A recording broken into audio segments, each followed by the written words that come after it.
Graças a Deus, igreja, boa noite. Estamos em nosso segundo domingo de quarentena, né? O que nos obriga a mais uma vez termos a nossa exposição bíblica pela internet.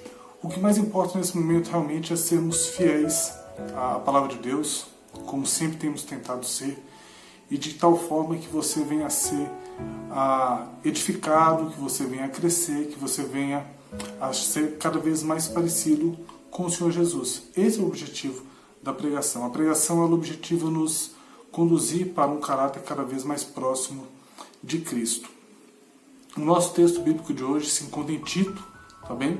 Capítulo de número 1, versículos de 1 a 4. Nós vamos passear por esse texto, eu vou citar algumas outras passagens bíblicas aqui, inclusive com leitura de uma outra passagem bíblica, mas eu gostaria que você focasse no texto de Tito, abrisse a sua Bíblia ou abrisse no seu celular, se você estiver assistindo pelo computador, mas acompanhe esse texto, fique com os olhos atentos no texto de Tito, tá bem? A nossa versão, a versão que será usada hoje, é a Almeida século XXI. Antes de começarmos a nossa exposição bíblica propriamente dito, eu gostaria de te convidar a orar.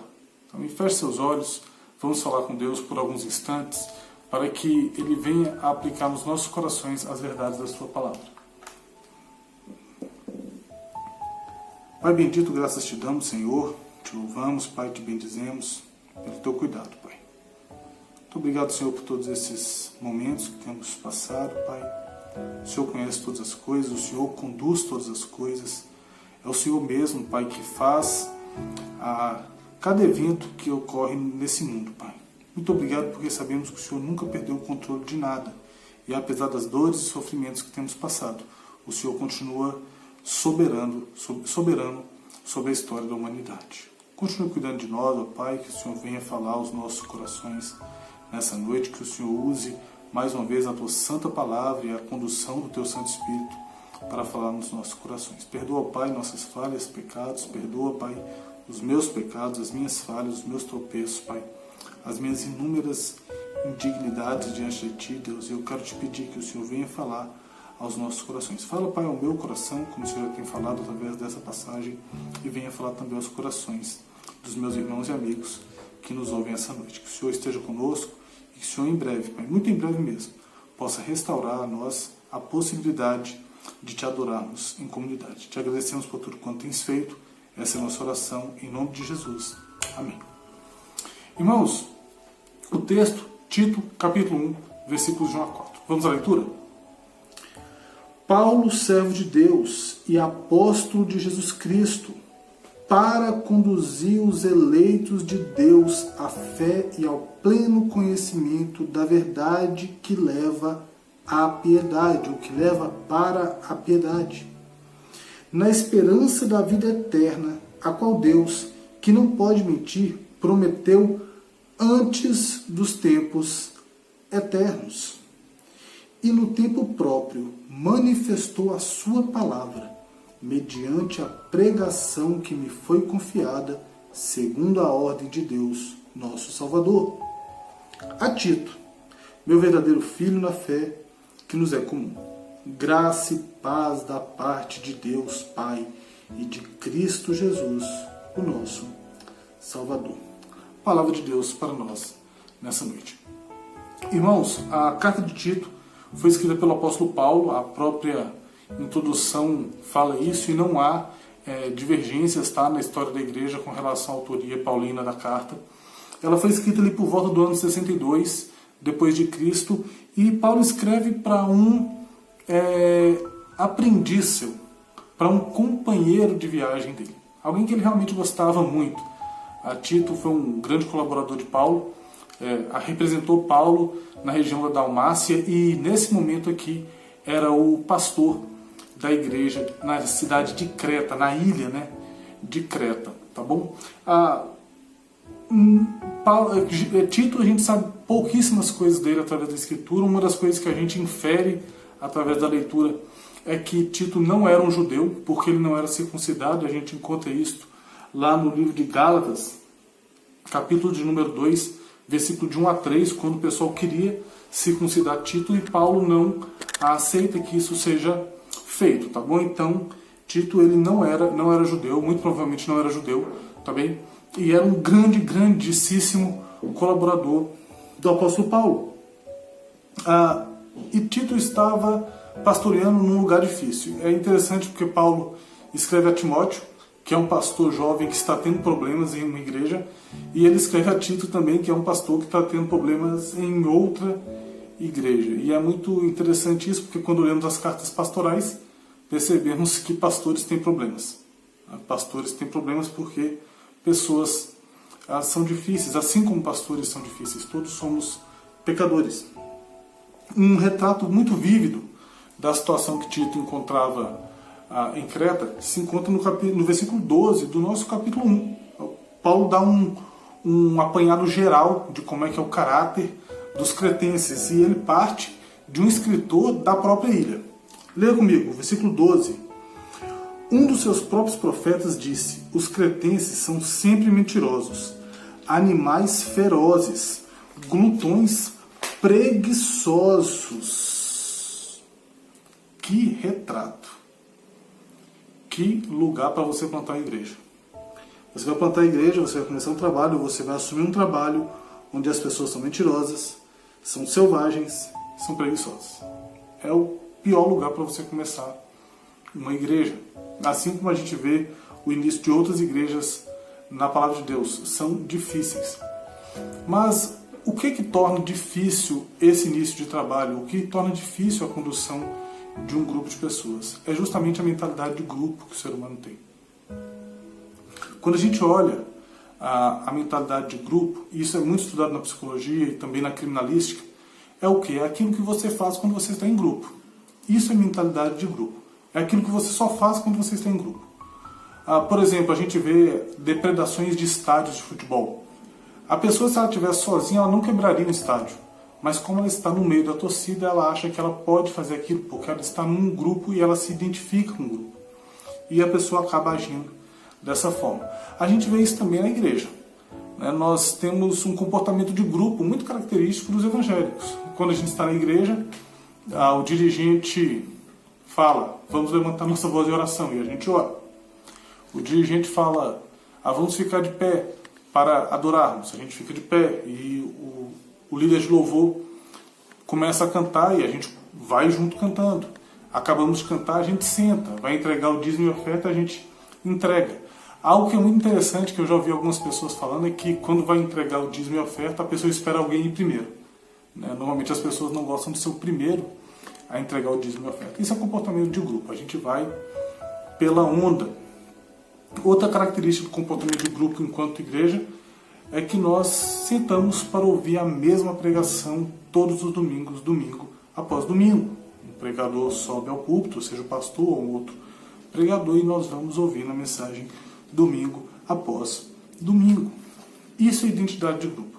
Algo que a gente tem que tomar muito cuidado, irmãos, é para que a identidade de grupo ela não sobrepuja, ou seja, não substitua a nossa identidade como indivíduos. E isso acontece. Nós estamos nesse período que não estamos podendo congregar como igreja. Então nós não temos cantado como grupo, nós não temos orado como grupo, nós não temos ouvido a mesma palavra como grupo, nós não temos feito essas coisas enquanto grupo cristão, enquanto comunidade cristã. Mas você tem que continuar praticando isso em casa, porque a sua identidade não está presa ao que o grupo é. O grupo é um grupo de pessoas que têm a mesma mentalidade, os mesmos propósitos, mas você é um indivíduo com características. E é isso que nós vamos ver no texto hoje. O texto ele vai trazer 3 grandes verdades e que você só pode praticar essas verdades a partir do momento que você entende a sua individualidade em Cristo. Se você não entender quem você não vai conseguir praticar essas 3 verdades. E justamente a primeira verdade é saber exatamente quem você é. Quando nós estamos em Cristo, nós recebemos uma nova identidade. Nós devemos abandonar quem nós somos e aderir à identidade de Cristo, ou aderir o caráter de Cristo às nossas vidas. O apóstolo Paulo ele dá esse exemplo a Tito. E ele vai escrevendo para Tito e ele vai mostrando coisas muito práticas na carta que Tito tem que fazer com a liderança da sua igreja, que Tito tem que ensinar a grupos diferentes da sua igreja e que Paulo espera que aquela igreja execute isso, tanto em grupo como individualmente. É muito importante isso, porque quando a gente lê, por exemplo, 1 Coríntios, capítulo 11, versículo de número 1, o apóstolo Paulo diz o seguinte: sede meus imitadores como eu sou de Cristo. O apóstolo Paulo ele não coloca para que as pessoas imitem ele porque ele é bom, mas que as pessoas coloquem a identidade nelas em ser cada vez mais parecidas com Jesus. E esse tem que ser o nosso objetivo. E nós vamos ver algumas verdades aqui hoje. Versículo 1.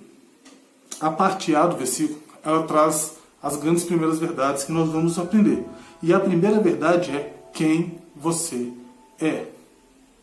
Nós estamos num tempo em que as pessoas não têm identidade. Nós entramos nas redes sociais, os filtros são sempre os mesmos. Nós entramos nas redes sociais, os assuntos são sempre os mesmos. E as pessoas têm tido uma mentalidade de gado. Principalmente quando a gente pensa em política e religião. Ou a pessoa é isso, ou a pessoa é aquilo, e ela muitas vezes não pensa nisso que ela está sendo, ela simplesmente é, ou porque ela entende que é daquela forma, ou porque ela está sendo manipulada pela mídia. E nós não podemos ser assim, nós devemos saber exatamente quem nós somos, para que possamos viver a plenitude do Evangelho de Jesus. O versículo 1 diz assim: Paulo, servo de Deus e apóstolo de Cristo Jesus. Paulo, ele não abre mão de usar o nome dele. Não é porque estamos em Cristo, ou como diria Martinho Lutero, porque estamos escondidos em Cristo, que perdemos a nossa essência. Eu tenho meu nome, e eu tenho coisas que eu gosto. E eu tenho características que podem sim servir ao reino de Deus. Você tem o seu nome, você tem as suas características, e você tem sim dons e talentos muito específicos para que você possa servir no reino de Deus. Pensa comigo. Paulo ele tem características e Pedro tem outras características, mas as características não impediu que esses homens fossem grandes homens de Deus. Você pensa, por exemplo, Martinho Lutero e João Calvino. João Calvino tinha características muito mais refinadas do que Martinho Lutero. Nem por isso impediu que fossem grandes homens de Deus. Deus respeita a sua personalidade. Ele vai te mudar num processo de santificação, transformando aqueles pontos da sua personalidade que são pecaminosos. Por exemplo, se você for arrogante, ou se você for muito bruto com as pessoas, ou se você for uma pessoa com dificuldades relacionais, o Espírito Santo vai transformar isso em você. Se você não consegue ser uma pessoa paciente, se você não consegue ser uma pessoa hospitaleira, todas essas características vão ser trabalhadas durante o processo de santificação, que é a nossa vida. Mas você tem valor naquela característica muito particular sua. Então Paulo começa com o nome dele. Só que o nome dele fica pequeno diante de tudo aquilo que ele é no reino de Deus e não por mérito dele. Olha comigo.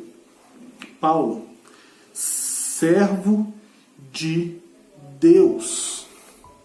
Quando nós lemos servo de Deus, a palavrinha, no grego, a palavra doulos, tá? Ela não traz essa ideia que a gente tem de servo. As nossas Bíblias elas foram muito suavizadas na nossa tradução por causa do peso cultural que a palavra escravo trazia. Então usamos servo, mas a tradução literal da palavrinha doulos é sim escravo. E o que é um escravo? Alguém que tem a sua vontade cativa. Paulo, servo de Deus. Paulo, escravo de Deus. E é muito legal quando a gente vê isso em Gálatas, capítulo 2, né? Agora já não vivo mais eu, mas Cristo vive em mim. Você é você, mas porém você não tem a sua própria vontade mais. Você vive uma vontade do reino.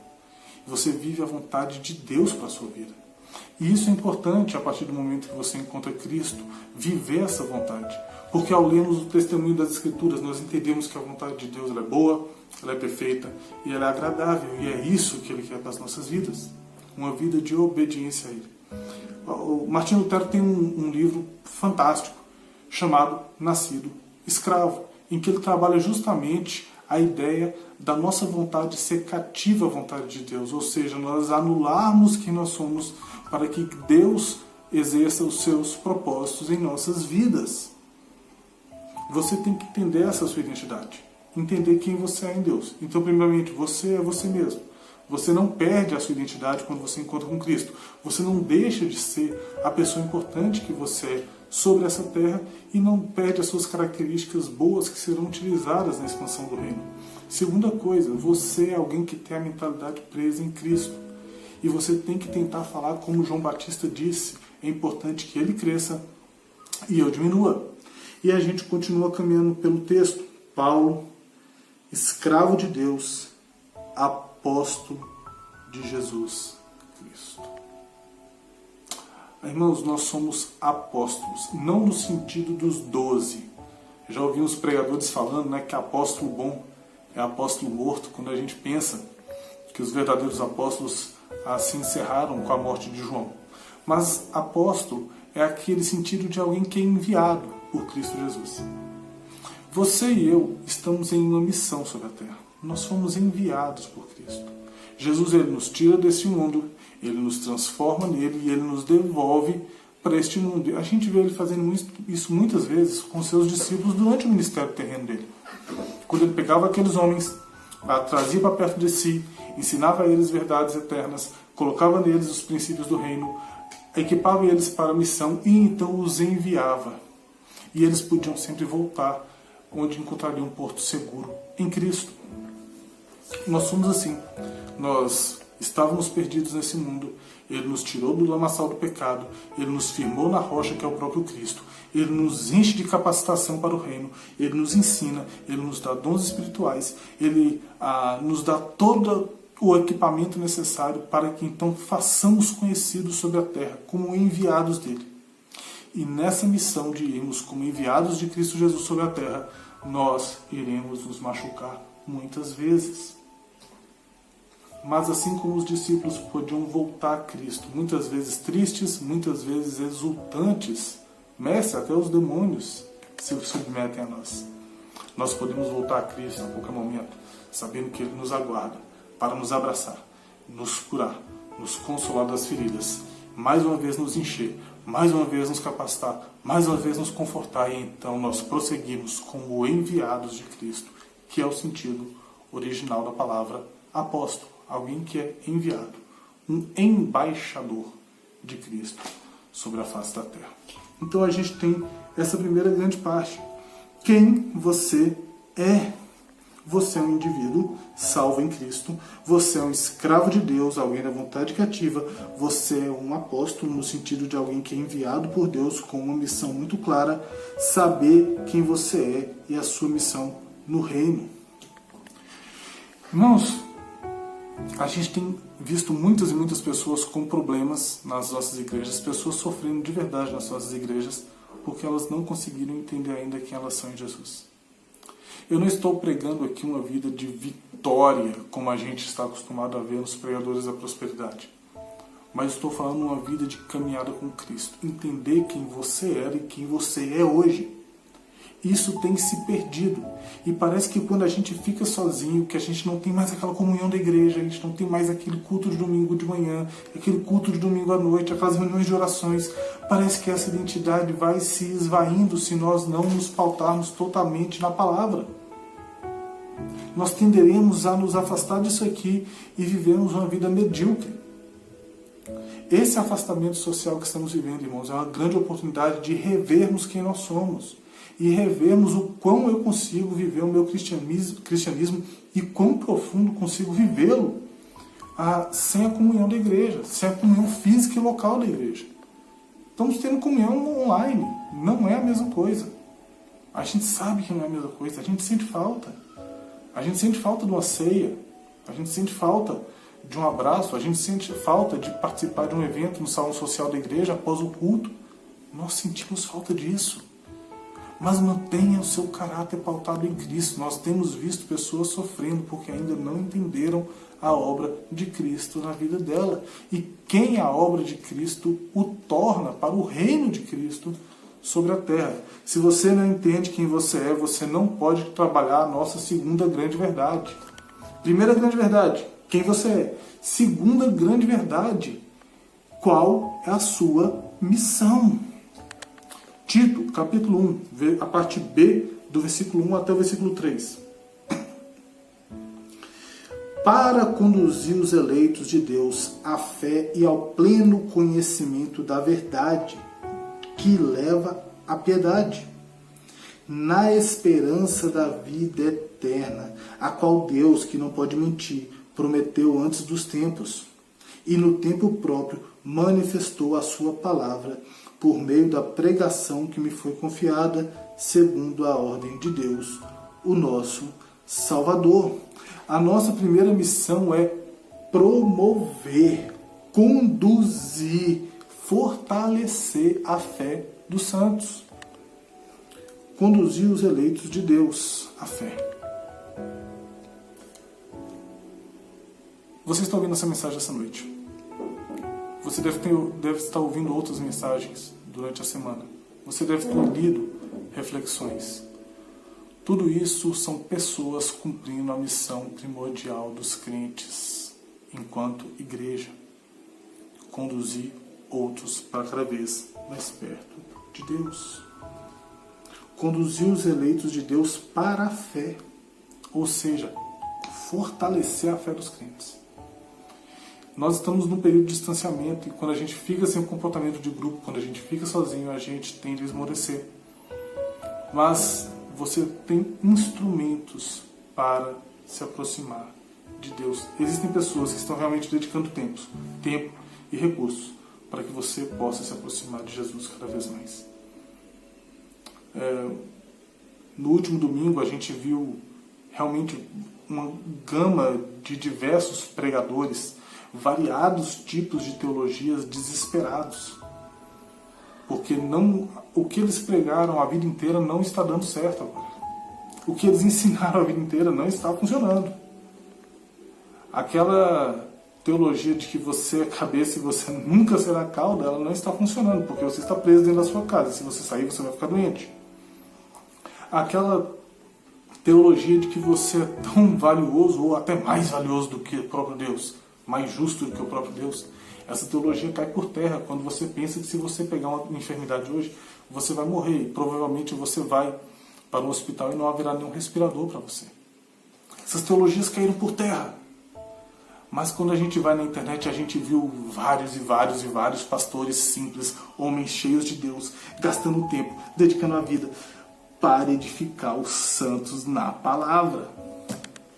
Isso é fantástico, irmãos. Isso é glorioso. Como eu postei na internet, foi um muito grande dia o domingo passado. Espero que este também seja um muito grande dia, porque você está sendo fortalecido na fé. Você está aprendendo a palavra de Deus. E você é conduzido a essa fé por meio do pleno conhecimento da verdade. A sua fé é fortalecida à medida que você conhece a verdade de Deus. Você é levado a uma vida piedosa. Você aprende a palavra de Deus. O texto diz que é um pleno conhecimento da verdade. Conhecer plenamente a verdade é conhecer totalmente, realmente, o que a palavra de Deus diz sobre quem Deus é. E sobre o que Ele fez por você. São 66 livros ligados por um único fio de sangue que conduz toda a salvação da história da humanidade, que conta toda a história da humanidade, conta Deus buscando o homem caído, pagando o preço que nós não podíamos pagar. Esta é a mensagem, oferecendo salvação de graça em Cristo. Quando a gente lê todo o escopo da Escritura, os 66 livros, nós vemos Deus buscando a humanidade. Então nós conseguimos entender cada vez mais quem esse Deus é. E nós nos enchemos de conhecimento de Deus. E a gente começa a aprender um monte de verdades. E você começa a aprender coisas como justificação, que é você se tornar justo diante de Deus, porque a sua culpa foi colocada em Cristo e a justiça dele foi colocada em você. Você começa a entender coisas como redenção, que é a paga do seu pecado. Você consegue entender coisas como expiação, como propiciação. Você começa a entender termos, e você começa a entender coisas, e você começa a ver isso, e você começa a crescer. Aí você entende que é o Espírito Santo. Uau! O que o Espírito Santo fez na minha vida. O que Ele está fazendo em mim. Os dons que Ele tem posto em mim. Aí você começa a entender a igreja.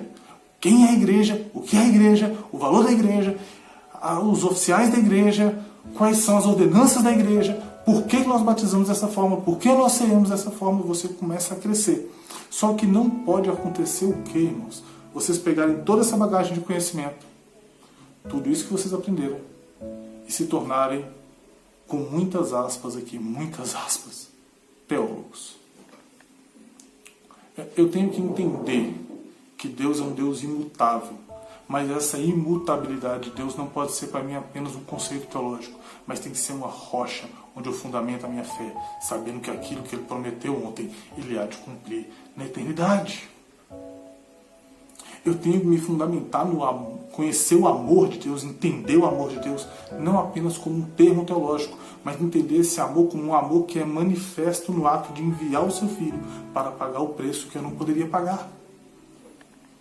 Eu tenho que entender o valor do sangue, não apenas como algo que acontecia no Antigo Testamento e que teve que acontecer em Cristo, mas eu tenho que entender que Deus precisou morrer para que o preço fosse pago em meu favor. Então, isso tem que mudar a minha forma de viver. Entender que Jesus voltará não tem que ser apenas um conceito teológico, mas tem que ser algo que te faz viver uma vida piedosa, ou seja, viver uma vida que honra a Cristo, amando a Ele, amando ao próximo, tentando viver uma vida de santidade. Porque quando nós entendemos que Jesus voltará, nós nos preparamos para qualquer momento Ele efetivamente voltar. Não é apenas um conceito, mas uma verdade de vida que transforma a minha forma de viver. Essa é a grande ideia.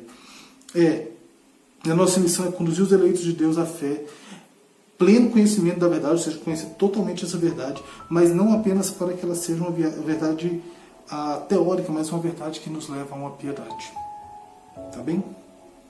A piedade que nós iremos viver, iremos caminhar de forma piedosa, iremos caminhar de forma digna do chamado que nós temos, iremos caminhar de forma digna do Evangelho, com uma esperança real. Na esperança da vida eterna. Esperando uma vida eterna. Nós somos chamados a viver aqui valores eternos. Viva aqui como se você já estivesse no reino. Viva aqui uma vida eterna. Às vezes a gente vê pessoas que dizem que já se encontraram com Cristo e que elas almejam pela vida eterna, mas elas não querem viver Cristo aqui. É apenas Cristo lá. E essa não pode ser a nossa ideia. A nossa ideia tem que ser vivermos uma firme esperança. E é muito, muito legal isso, quando a gente pensa no termo esperança na Sagrada Escritura, principalmente no Novo Testamento, não é uma esperança frustrável. Nós estamos com os campeonatos de futebol parados. Eu amo futebol. Eu amo futebol. Eu torço para o Atlético Mineiro e talvez eu amo futebol, mas eu não entenda tanto. Mas eu amo futebol, eu amo mesmo, irmãos, futebol. E eu estou sentindo falta de ver jogos na televisão. E eu estou vendo coisas acontecendo no cenário futebolístico que tem me dado esperanças no meu time. Elas podem ser frustradas. Realmente elas podem ser frustradas. Então eu tenho uma esperança e aquela esperança é frustrada no final. Quando a gente olha para o texto que diz esperança da vida eterna, essa esperança ela é uma esperança que não se frustra. E essa esperança nós temos que ensinar as pessoas. É o nosso papel, é a nossa missão. A nossa missão é conduzir os eleitos de Deus, pregar o pleno conhecimento da verdade, de forma que as pessoas vivam de forma piedosa, que elas vivam na esperança da vida eterna, não uma esperança que está fundamentada em algo que muda, mas olha o que o texto diz. Esperança da vida eterna. Versículo 2. A qual Deus, que não pode mentir, prometeu antes dos tempos eternos. Um Deus que não pode mentir, prometeu antes dos tempos eternos. Irmãos, se você teve um encontro pessoal com Cristo, eu estou falando isso essa noite para que você se fortaleça aí na sua casa, já que você não está podendo congregar. Você pode estar se sentindo fragilizado, você pode estar se sentindo vazio, você pode estar sentindo falta da comunhão. Eu quero te dizer uma coisa, você tem uma vida eterna garantida em Cristo. Se você encontrou com Cristo, se Cristo te achou caído no pecado, se Cristo te restaurou, se Cristo te resgatou, se Cristo te redimiu, você tem uma vida eterna garantida nele. E essa garantia não é pelo seu mérito, mas porque um Deus Pai que não mente prometeu. O texto diz que é um Deus que não pode mentir. Ele prometeu antes dos tempos eternos. Nós temos que confiar no caráter de Deus. Tiago, capítulo de número 1, versículo de número 17, diz assim: toda boa obra e todo dom perfeito são lá do alto, descendo do Pai das luzes, em quem não pode existir variação ou sombra de mudança. Quando você tem um pleno conhecimento da verdade, um pleno conhecimento piedoso da verdade, você estabelece uma esperança, uma confiança nessa esperança, uma confiança nessas promessas de um Deus que não pode mentir. Ele falou, Ele fará. E um Deus que te garante, porque Ele não muda. Entendeu como que você entender a palavra de Deus de uma forma devocional e piedosa muda a forma como você vive? As coisas podem estar ruins, mas você tem certeza que no final vai dar tudo certo, porque Deus prometeu. Você vai entrar no céu, você vai estar com Ele. Billy Graham disse algo fantástico uma vez. Ele disse o seguinte: pode estar tudo ruim, é mais ou menos isso que Billy Graham disse. Pode estar tudo ruim, mas eu fico tranquilo. Eu li a última página da Bíblia. Tudo acaba bem. Irmãos, vai acabar tudo bem. Pregue isso. Essa é a nossa missão. Primeira grande verdade: saiba quem você é. Sua identidade, a sua posição de servo de Deus, a sua posição de enviado de Cristo. Segunda verdade: promova, conduza, fortaleça a fé dos santos para que eles vivam de forma piedosa, para que eles vivam fundamentados em toda a verdade, para que eles vivam fundamentados efetivamente no caráter de Deus, e viva você também fundamentado no caráter de Deus. Viva dessa forma. Creia nesse Deus, que é um Deus que não muda. Ele prometeu, Ele vai fazer. Ele tem grandes coisas guardadas para mim e para você. Talvez não nessa terra, mas um dia, irmãos, um dia nós estaremos na Jerusalém Celestial. E ali sim poderemos adorar na beleza da santidade dEle. Viva essa verdade. Ache essa verdade na Escritura. Conheça plenamente a verdade. E viva isso de forma piedosa, ou seja, deixe a Escritura transformar sua forma de viver. Versículo 3. E no tempo próprio manifestou sua palavra mediante a pregação que nos foi confiada, segundo a ordem de Deus, o nosso Salvador. Deus prometeu a vida eterna e Ele manifesta essa vida eterna. Qual que é a vida eterna? A vida eterna é Cristo. João capítulo 14, versículo 6. Estamos cansados de ler esse texto. A maioria dos crentes sabe esse texto de cor. Porque eu sou o caminho, a verdade e a vida, disse o Senhor Jesus. E ninguém vem ao Pai, a não ser por mim. João capítulo 14, versículo de número 6. Jesus assevera que Ele é a vida. Essa vida eterna é o próprio Cristo. Se estamos nele, nós temos vida. Se estamos enxertados nele, nós temos vida. Se estamos ligados nele, nós temos vida. Aquele que nele crê tem a vida eterna, mas o que permanece rebelde sobre ele permanece a ira de Deus. Estamos em Cristo e Ele é essa vida eterna. Quando você vive Jesus aqui na terra, você já começa a frutificar na videira, que é o Cristo de Deus. Temos acesso a esta vida eterna pela fé no Evangelho. À medida que nós retemos esse Evangelho pela fé. Então, quando você pensa na sua missão, você tem que ensinar isso. Você tem que conduzir os eleitos de Deus à fé, ao conhecimento pleno da verdade, a uma vida piedosa, a uma certeza na esperança da vida eterna, a uma certeza no caráter de Deus, que é um caráter imutável, um caráter verdadeiro. E principalmente também a uma fé em Cristo Jesus. Ele é essa vida eterna. Ele é o próprio Deus. Ele não muda também. Nós temos que ouvir o Evangelho, irmãos, e temos que retê-lo. 1 Coríntios, capítulo de número 15. 1 Coríntios, capítulo de número 15, versículos de 1 a 4.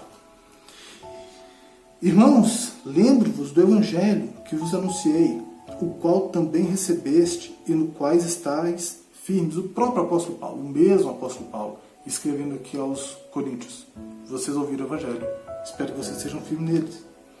Por meio dele, do Evangelho, também sois salvos, se retiverdes com firmeza a mensagem tal como anunciei a vós, a não ser que tenha escrito inutilmente. Porque primeiro vos entreguei o que também recebi. Cristo morreu pelos nossos pecados, segundo as Escrituras, e foi sepultado e ressuscitou ao terceiro dia, segundo as Escrituras. Irmãos, nós temos a vida eterna à medida que nós cremos no Evangelho de Cristo, à medida que nós cremos nas boas novas de Cristo. E à medida que você tem um conhecimento profundo da verdade que te leva a uma vida piedosa, você consegue ter cada vez mais certeza dessa vida eterna, fundamentada no caráter de um Deus que não muda. Então você consegue entender que essa vida está em Cristo, então você vive de uma forma diferente. Você vai viver uma vida de qualidade diferente em Cristo. Não estou falando em riqueza, não estou falando em prosperidade, nada disso. Eu estou falando uma vida de liberdade, uma vida de paz, uma vida de afastamento do pecado, uma vida de confiança de que todas essas coisas vão passar. Então você estará eternamente com o seu Redentor, como já disse. Porque eu estou bem certo que o meu Redentor vive e por fim se levantará sobre a terra. Esta é a nossa missão, proclamar a vida no Evangelho de Jesus. Fortalecer os crentes, ensinar toda a verdade e, portanto, todo o caráter de Deus que não mente e não muda. E a gente chega na nossa terceira verdade.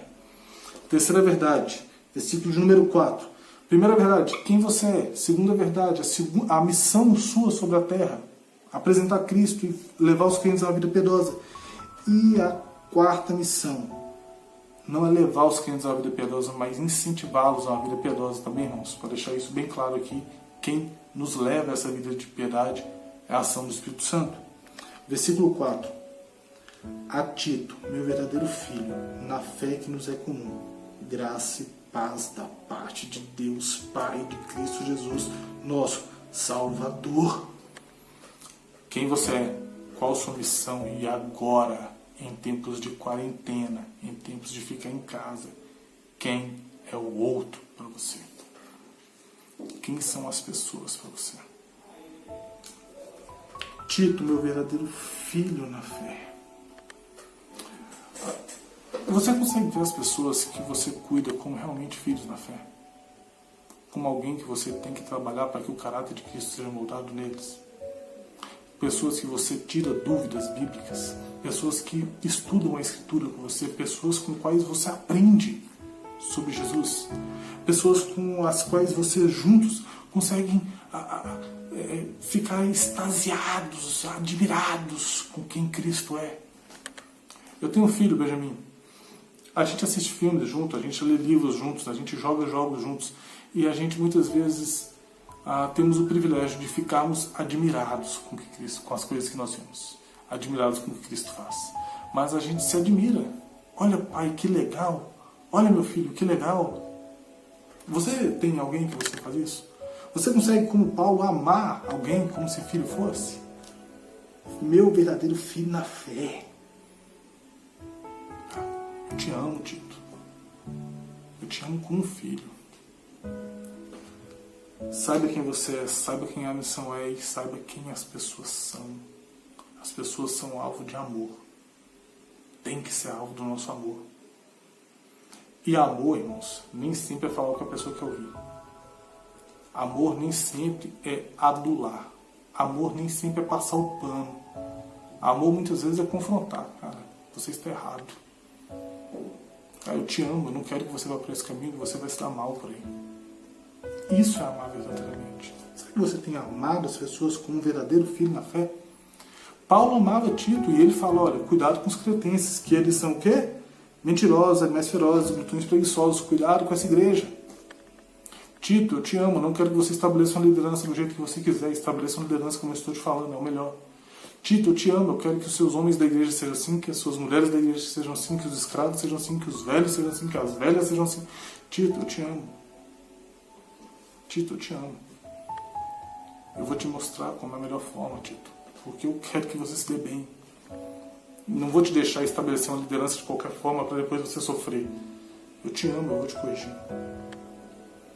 Você ama as pessoas? A Tito, meu verdadeiro filho na fé. Primeira coisa. A segunda coisa que nós temos que entender nas pessoas a graça, a fé que nos é comum. Irmãos, uau! A fé que nos é comum. Nós temos visto um sectarismo absurdo em nosso país. Ou a pessoa é de direita ou a pessoa é de esquerda. E a partir do momento que a pessoa que se diz de direita discorda de qualquer coisa que o presidente da República fala, as pessoas automaticamente o colocam como alguém de esquerda. A gente tem visto um sectarismo absurdo. Quando você caminha pelo espectro religioso, nós vemos aí batistas, presbiterianos, que veem os irmãos pentecostais como infantis, como sentimentalistas, e etc, etc, etc, e vai. Assim como nós vemos lá pentecostais que olham para os batistas presbiterianos e dizem bando de gelados, frios, sem fé, e blá, blá, blá, blá, blá, blá, blá. E há um sectarismo absurdo. E nós dividimos as pessoas por isso. Existem pontos da fé que são comuns, irmãos. A salvação pela fé somente em Cristo é um ponto comum entre presbiterianos, batistas e assembleianos. O entendimento da Trindade é um ponto comum entre batistas, presbiterianos, luteranos e assembleianos. O entendimento da pessoalidade, da humanidade de Cristo é um entendimento comum entre batistas, presbiterianos, luteranos, metodistas. E por que nós dividimos? E a gente acaba se dividindo por coisas tão pequenas. Obviamente, irmãos, nós não vamos compactuar com o erro. Mas existem divergências teológicas que não são heresias. Não são heresias, são apenas divergências teológicas. Visões diferentes, interpretações de textos diferentes. Obviamente, o texto bíblico tem um único significado, eu não posso interpretá-lo ao meu bel prazer. Devemos buscar sempre a verdade do texto. Mas existe uma fé comum, essa fé em Cristo como Salvador. Em Cristo como plenamente Deus homem. Na Trindade perfeita, na salvação somente nele, no plano eterno de Deus, na condenação eterna daqueles que permanecem rebeldes. Essas verdades são eternas. É uma fé comum, irmãos, que nós temos com as pessoas. E nós temos vivido essas divisões políticas, esportivas, ideológicas, tantas divisões, e nós temos trazido isso para a igreja e temos vivido amargurados contra os nossos irmãos na fé. Quem as pessoas são para você? Tito, meu verdadeiro filho na fé, que nos é comum. A fé que nos é comum, a fé que eu tenho, a fé que você tem. Aquilo que é comum, Tito. Com certeza, irmãos, Tito pensava de Paulo de algumas coisas diferentes. Obviamente, aquilo que Paulo escrevia para Tito, Tito acatava, mas existiam coisas que não eram... Não existia sempre consenso.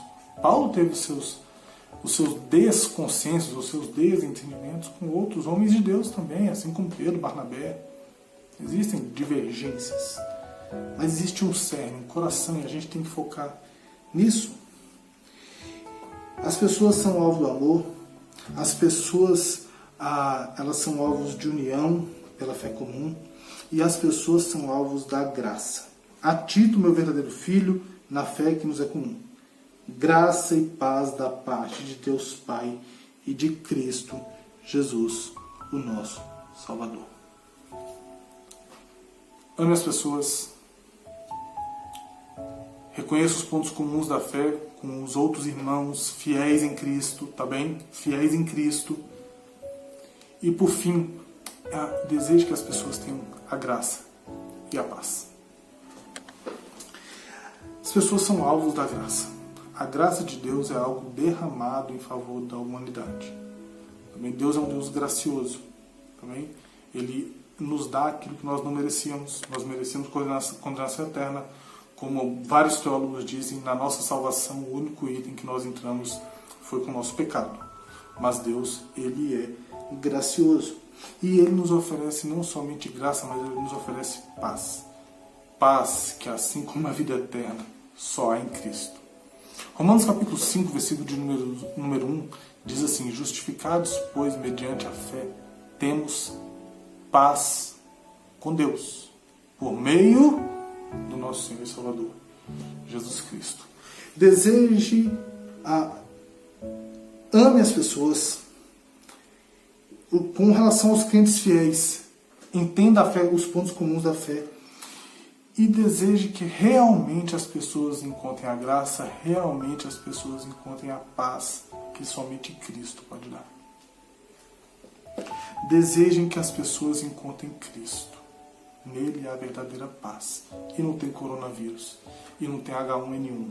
E não tem terremoto. E não tem maremoto. E não tem nada que arranque essa paz. Seremos atribulados, iremos sofrer, mas a nossa breve e momentânea tribulação nem se compara ao eterno peso de glória que nos está reservado. Vai passar. Tenha paz em Cristo. Saiba quem você é. Saiba qual a sua missão. Saiba o que e quem as pessoas são para você. Estamos em tempos duros, irmãos. Tempo de conhecer quem somos, de permanecer sozinhos, sendo que é um excelente tempo para fazermos uma auto-reflexão. Eu estou sozinho. Quem é que eu sou em Cristo quando eu não estou na igreja?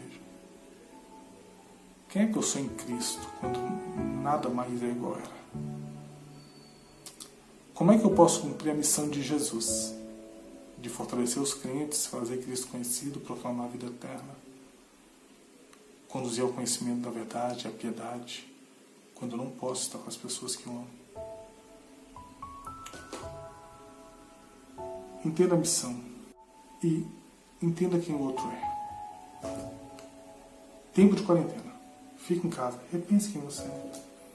Entenda a missão de Jesus, se debruce sobre a palavra dele e entenda quem as pessoas são.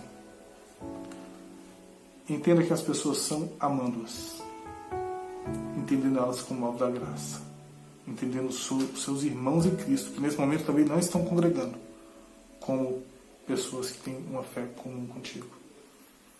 E aí você pode fazer o seguinte, já que você ama as pessoas, ore por elas.